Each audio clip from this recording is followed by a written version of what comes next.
ఇప్పుడు చూడండి ఒక వార్త నిన్న చూశాను నేను.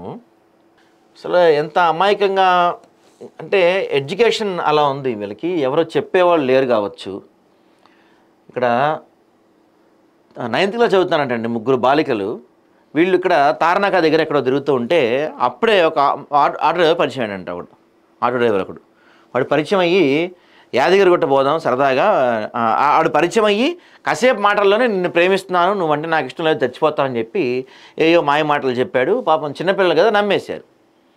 వాడేం చేశాడు, సరదాగా యాదగిరి దగ్గర బతుకమ్మ ఆడతారు, భలే ఉంటుంది, మిమ్మల్ని తీసుకుపోతా పదండి అని చెప్పాడంట. వీళ్ళు కూడా చిన్నపిల్లలు కదా పాపం 9th క్లాస్ పిల్లలు అంటే నమ్మారు. నమ్మి ఆటోలో వెళ్తే అక్కడ తీసుకెళ్ళి వాడు అత్యాచారం చేశాడు వాళ్ళ మీద. ఎంత దారుణం అసలు నిజంగా ఇది. అంటే నాకు ఒక విషయం అర్థం కావట్లేదు. ఇప్పుడు వీడు ఎక్కడికి తీసుకెళ్ళి అత్యాచారం చేశాడు? యాదగిరి తీసుకెళ్ళి చేశాడు. మరి అక్కడ బయట ఓకే లాడ్జికి తీసుకెళ్ళాడంటే మరి వీళ్ళు పాపం అరిచింది ఏం జరగలేదా? వాళ్ళు అరవటం కానీ అరుపులు అట్లాంటివి